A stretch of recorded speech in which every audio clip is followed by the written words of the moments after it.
చెప్తారు ఓకే కానీ ఇంతమందిలో చెప్పండి ఎవరో ఒకరు చెప్తారు అడగండి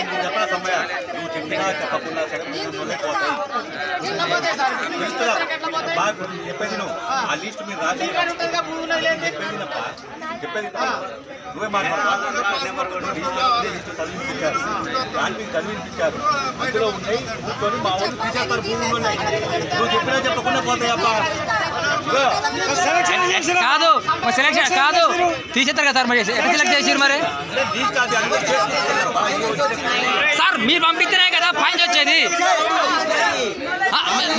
ఒకటి సార్ ఆన్లైన్లో ఉండే కదా మీరు పంపిస్తేనే కదా ఇది గెలిచి వాళ్ళకి మీరు పంపిస్తేనే కదా సార్ వచ్చేది